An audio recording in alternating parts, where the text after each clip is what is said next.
네, 오늘 출애굽기 7장 14절에서 18절 본문을 우리가 함께 읽었지만 오늘 함께 나눌 본문은 9장 7절까지 이어집니다.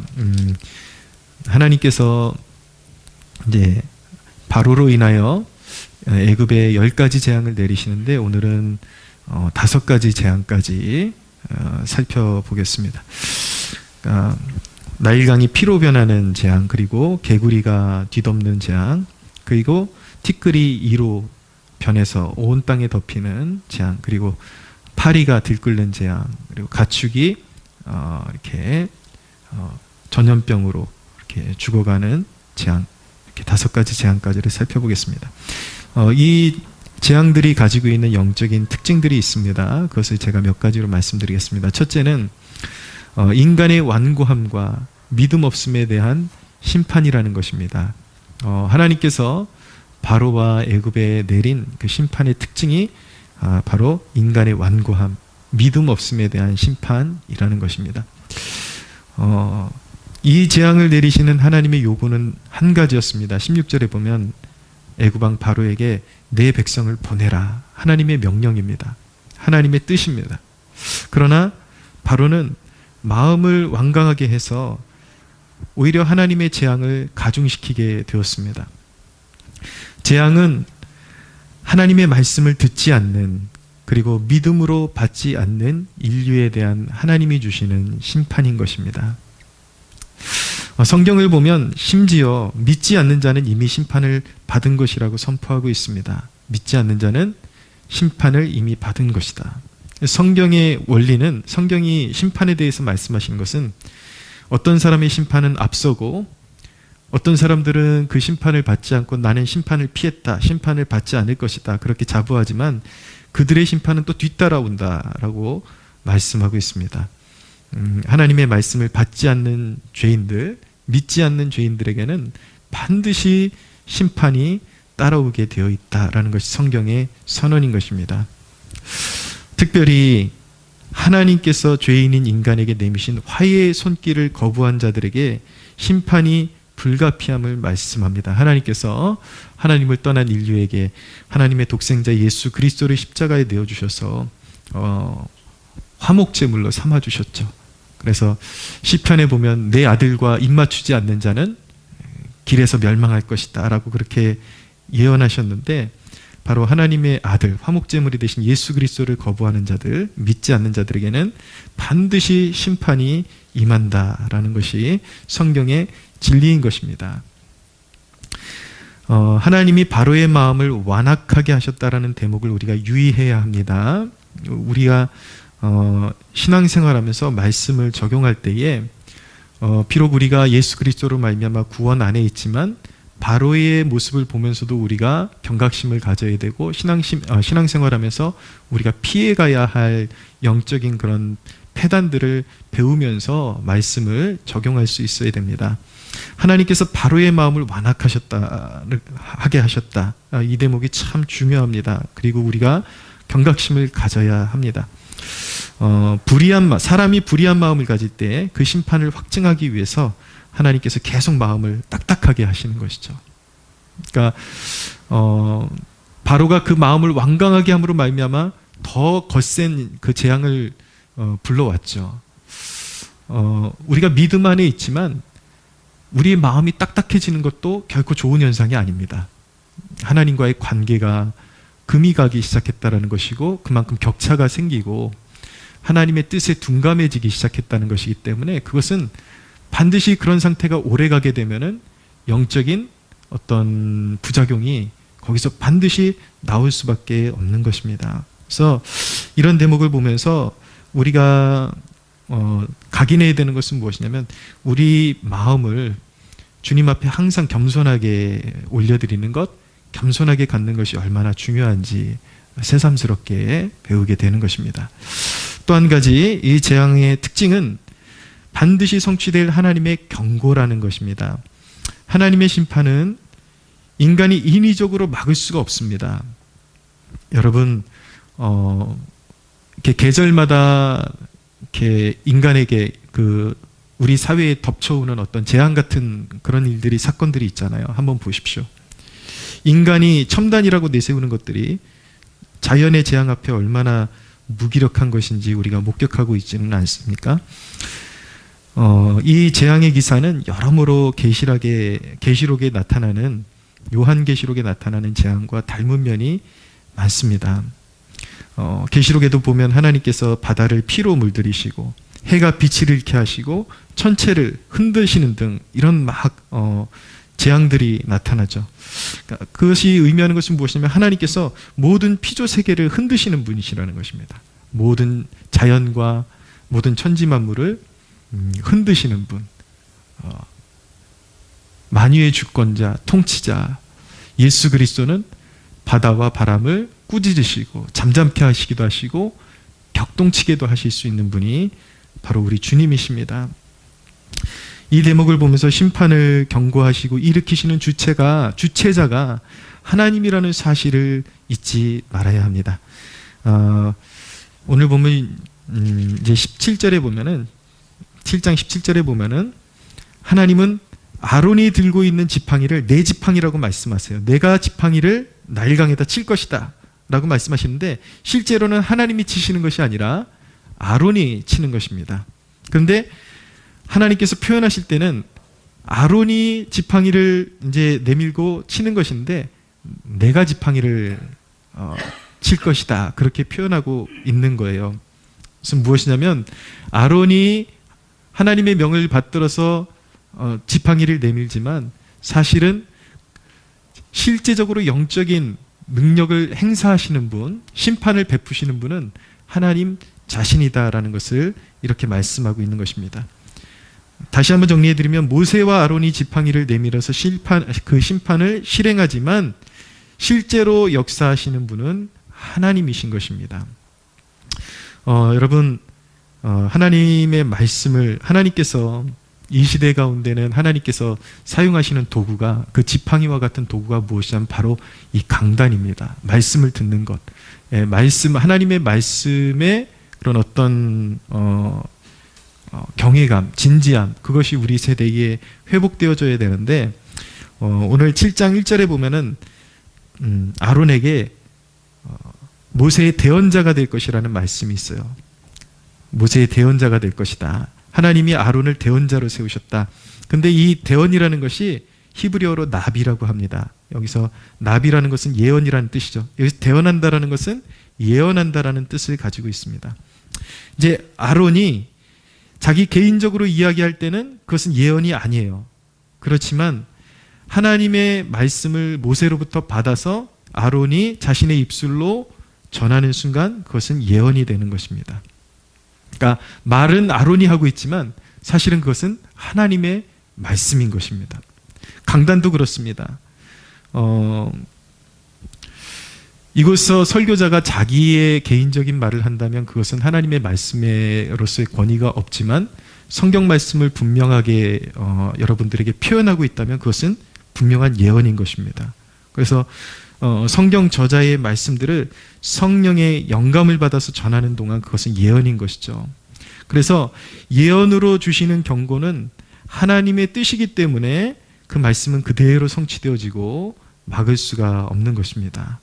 그래서 하나님의 말씀, 이 예언의 말씀을 귀담아 듣는 자는 구원을 경험하게 되는 것입니다. 그래서 말씀을 잘 듣고 회개할 부분은 회개하고, 또 하나님 앞에 내려놔야 될 부분, 해결한 받아야 될 부분들, 또 하나님 앞에 그 말씀을 듣고 또 우리가 하나님 앞에 복종해야 되는 그런 부분들, 이런 것들을 잘 듣고 그것을 그대로 하나님의 말씀을 믿음으로 받아서 하나님 앞에 우리가 믿음으로 나아갈 때에 그것은 우리의 삶 가운데 구원의 열매로, 아름다운 열매로 드러나게 되는 것입니다.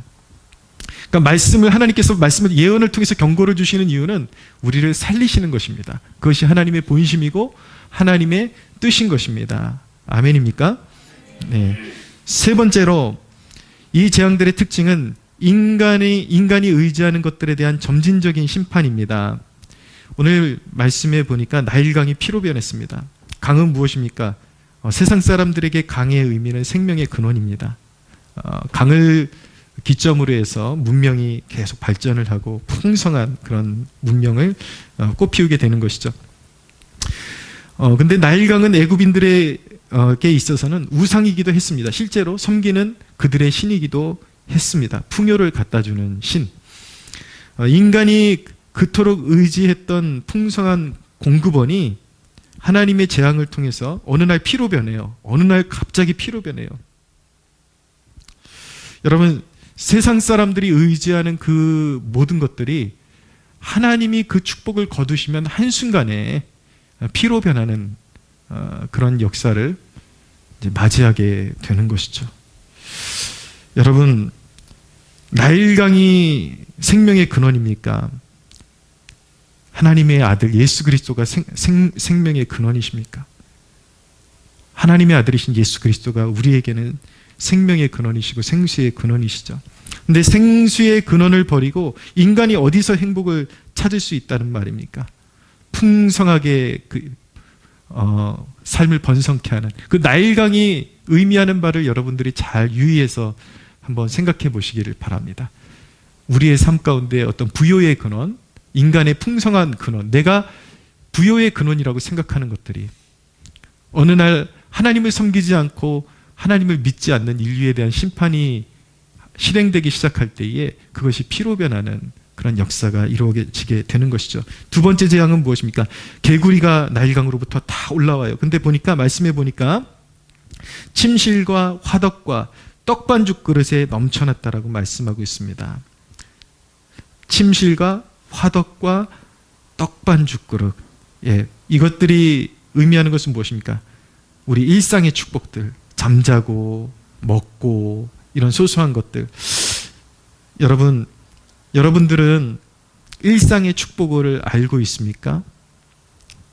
여러분들이 잘 자고 그리고 제때 식사하고 이런 것들이 우리가 생각하는 것보다 더 큰 그것 또한 하나님이 허락하신 축복이라는 사실은 알고 누리고 있습니까?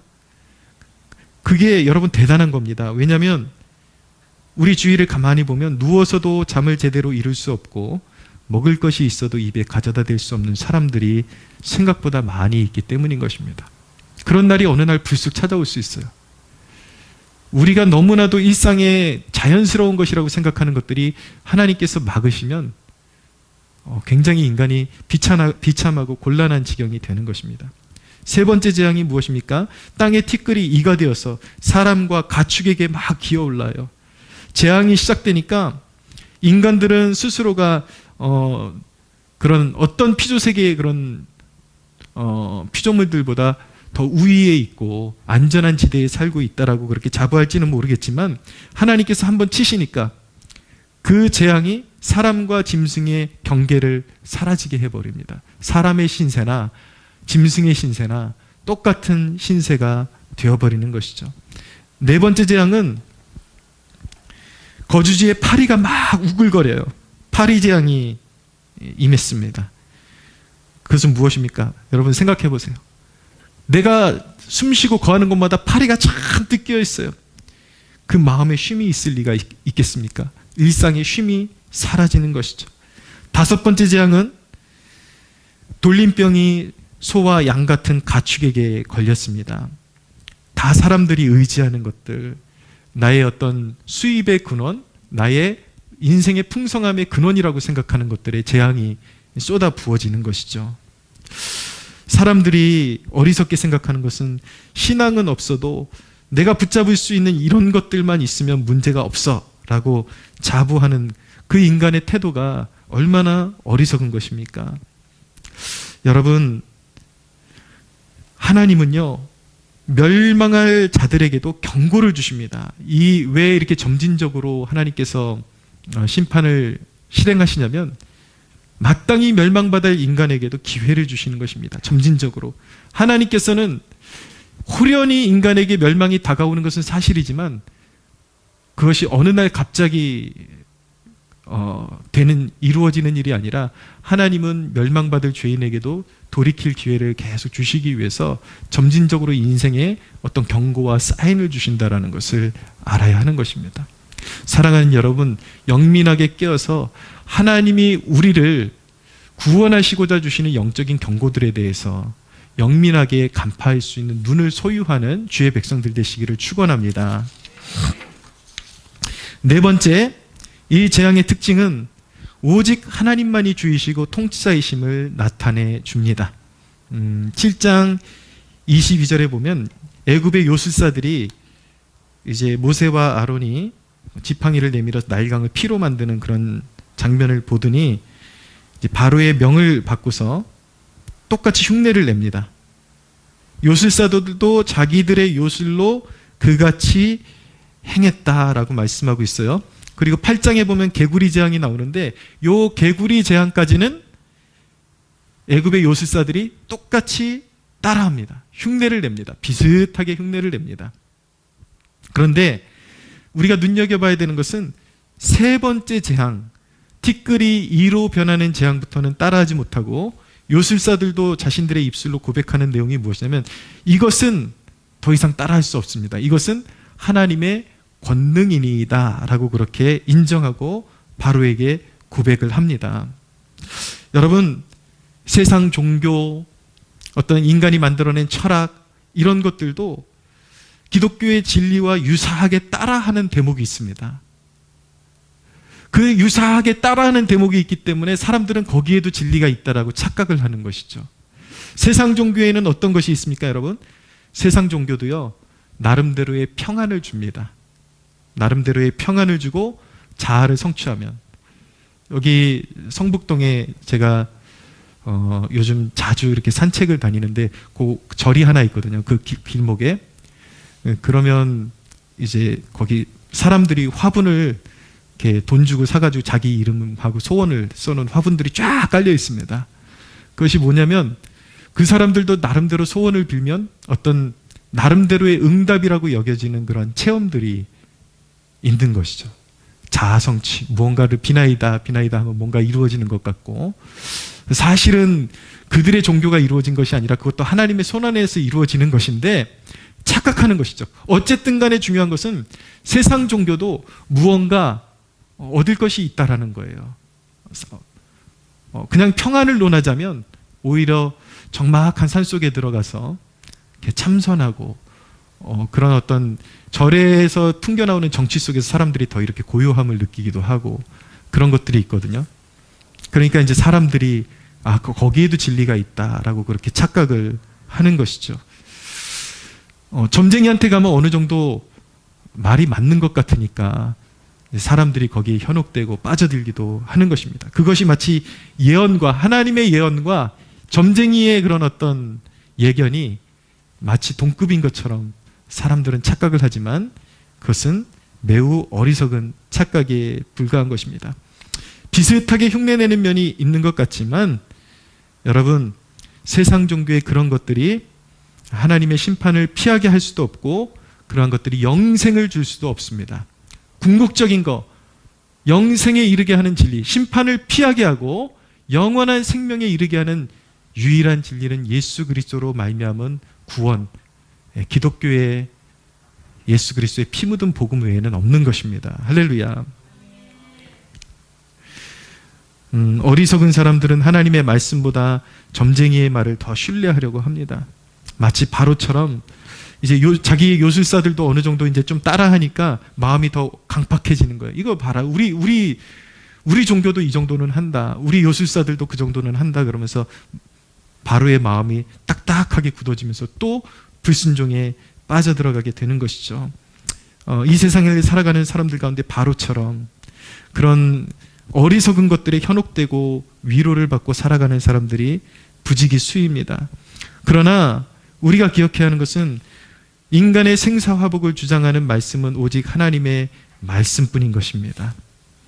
여러분, 하나님은 세상의 어떤 술사들이 따라할 수 없는 이적을 베푸십니다. 바로 영혼을 살리기도 하시고 지옥에 멸하기도 하십니다. 하나님만이 주권자이시고 하나님만이 구원자이십니다. 예수 그리스도만이 오직 구원의 길이 되십니다. 할렐루야. 다섯 번째, 이 재앙의 특징은, 여기 재앙의 특징을 보면 구별됨이 이곳에 나타난다라는 것입니다. 이거 너무 감사한 대목인데 8장 22절 한번 찾아보시겠어요? 8장 22절, 23절. 제가 한번 읽을 테니까 눈으로 따라와 보시기 바랍니다. 그날에 나는 내 백성이 거주하는 고센 땅을 구별하여 그곳에는 파리가 없게 하리니 이로 말미암아 이 땅에서 내가 여호와인 줄을 내가 알게 될 것이라. 내가 내 백성과 너의 백성 사이에 구별하리니 내일 이 표징이 있으리라 하셨다 하라 하시고 라고 말씀합니다. 여러분, 계시록 보면서 사람들이 얼마나 두려워하고 헛된 망상 속에서 그런 잘못된 극단주의적인 신앙을 갖습니까? 그러나 계시록의 말씀도 오늘 이 말씀과 일맥상통한 것입니다. 우리가 참 포도나무가 되시는 예수 그리스도 안에 있으면 세상 끝날이 와도 어떤 격변이 일어나도 하나님께서 그의 손으로 지켜주시고 하나님의 백성들을 구별하여 지키신다라는 것이 성경의 약속인 것입니다. 믿으십시오. 하나님께서 구별하십니다. 하나님의 백성들이 하나님의 그리스도의 피 묻은 그 손으로 지켜주시고 계신 하나님의 자녀들이 인생이 보기에 얼마나 불리하고 어려운 환경 가운데 있든지 하나님은 그들이 처한 상황을 아시고 있는 곳을 아시고 지켜주시고 보호하십니다. 그 말씀이 그런 진리를 표현한 대목이 시편 139편 6절에서 10절에 나타나는데 이 지식이 내게 너무 기이하니 높아서 내가 능히 미치지 못하나이다. 내가 주의 영을 떠나 어디로 가며 주의 앞에서 어디로 피하리이까. 내가 하늘에 올라가도 거기 계시며 수월에 내 자리를 펼치라도 거기 계시니이다. 내가 새벽 날개를 치며 바다 끝에 가서 거주할지라도 거기서도 주의 손이 나를 인도하시며 주의 오른손이 나를 붙드시리이다. 여러분, 하나님의 백성들이 마음의 고통을 당하고 사람들에게 어떤 불합리한 대우를 받고 어디에 있든지 하나님은 그의 피로 값주고 사신, 그의 아들의 피로 값주고 사신 그의 백성이 있는 곳마다 하나님의 영이 함께 하시고 그들을 수렁에서 건져내시고 보존하시고 보호하신다라는 것이 하나님의 약속임을 믿어야 하는 것입니다. 하나님은 그의 백성을 인격적으로 아십니다. 여러분, 하나님이 인생에게 재앙을 주시는 의도는 겸손케 하심입니다. 인류에게 하나님께서 경고를 주시기 위해서 사용하시는 방법 중에 하나가 전쟁을 사용하시는 것인데 이 전쟁을 허락하신 이유에 대해서 로이드 존스 목사님은 이런 의견을 이야기를 하셨습니다. 사람들은 재앙의 날에 가장 중요한 것들을 기억하는 습관이 있다는 것입니다. 사람들은 부요할 때는 예배당을 찾지 않습니다. 그러나 삶의 터전을 읽고 나서야 전능하신 분께 엎드리는 경향이 있다라고 그렇게 말을 했습니다. 재앙을 왜 주시는 것입니까? 왜 필요한 것입니까? 하나님께서 겸손하라고, 하나님께서 하나님을 찾으라고 재앙을 주시는 것입니다. 하나님을 찾지 않던 인생에게 그가 살아있는 순간 재앙이 임한다면 그에게는 아직 구원의 기회가 있는 것입니다. 할렐루야. 예. 죽기 전까지는 구원의 기회가 언제든지 존재하는 것입니다. 하나님의 뜻은 죄인 한 사람이 무가치하게 멸망하는 것보다 그가 회개하여 생명을 찾는 것을 기뻐하십니다. 그래서 하나님께서 우리에게 요구하시는 것은 무엇이냐면 고린도후서 6장 2절에는 이런 말씀이 있는데 지금은 은혜 받을 만한 때요. 보라, 지금은 구원의 날이로다 라는 말씀이 있습니다. 여러분, 지금은 은혜의 문을 열어놓고 하나님께서 기다리십니다. 은혜의 문을 활짝 열어놓으신 때이십니다. 진실하게 하나님의 아들을 의지하고 마음을 누구려뜨려야 할 때인 것입니다. 이 말씀을 통해서 누구에게 재앙이 임한다고요, 여러분? 마음이 완고한 자들에게 재앙이 임한다라고 말씀하고 있습니다. 우리가 이 본문을 우리가 나누면서 무엇을 적용해야 합니까? 우리가 그리스도 예수 안에 있지만 하나님의 영광스러운 축복을 이어받는 자녀들이 되기 위해서는 진정한 자녀로서 우리가 마음의 상태를 유지하고 있는가, 그것을 우리는 점검해야 되는 것입니다. 여러분, 지금 우리의 모든 신앙의 발걸음이 진정으로 축복이 되기 위해서는 하나님의 자녀다운 마음, 누그러뜨리는 마음이 필요한 것입니다. 할렐루야. 네. 바로의 마음, 냉소하고 거칠고 판단하는, 그렇게 마음이 닫히면 은혜가 막히고, 여러분, 은혜가 막히면 자꾸 뭔가 인생에서 그것이 현상적으로 나타나는 것입니다. 자꾸 뭐가 막히고 넘어지게 되는 것입니다. 사소한 것 하나, 내 마음이 하나님과 등지고 있고 딱딱해지고 있고 뭔가 그런 장벽이 생겨 있으면요, 마음이 거칠어지고 신경이 예민해져 있으면 보세요, 여러분. 세상이 다 나한테 도전하는 것 같습니다. 사람들 한마디 한마디가 거슬리고, 그러니까 잘못된 행동을 하게 되고 잘못 판단하게 되고 계속 장벽을 만나게 되고 일이 거슬러지게 되고, 이런 일들이 생기게 되는 것이죠. 여러분, 지난 날들을 생각해 보십시오. 여러분들이 혹시 지고 있는 무거운 짐이 어디서 온 것입니까? 겸손히 하나님을 섬기라는 그 음성을 외면하고 마음을 닫고 살았을 때 그런 일들이 생기는 것 아니겠습니까, 여러분? 이제 주님께 마음을 열고 여러분들의 마음을 드리십시오. 더 이상 불순종의 길로 걷지 않겠습니다라는 그 마음의 고백을 우리 주 하나님 앞에 아뢰드리십시오. 여러분에게 주신 은혜를 헛되이 방치하지 말고, 여러분들에게 그리스도가 여러분들의 주이십니까? 그 여러분들은 이미 은혜 받은 자입니다. 할렐루야. 은혜 받은 자인데 그 은혜를 영적인 관리가 안 돼서 헛되이 방치하고, 은혜를 주셨음에도 불구하고 은혜를 더 충만하게 사모하지 못하고 자꾸 인간적인 어떤 뜻을 세우고 인간적인 방법을 추구하다 보니까 자꾸 마음이 닫히고 강팍해지고, 바로의 마음이 나의 마음처럼, 내 마음이 바로의 마음처럼 그렇게 거칠어지고 딱딱해지고, 그것은 좋은 징조가 아니라는 것이죠.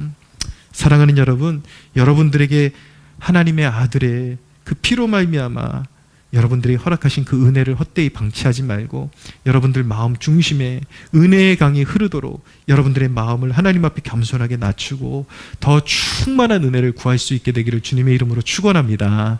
우리 하나님께 영광의 박수 올려드리겠습니다.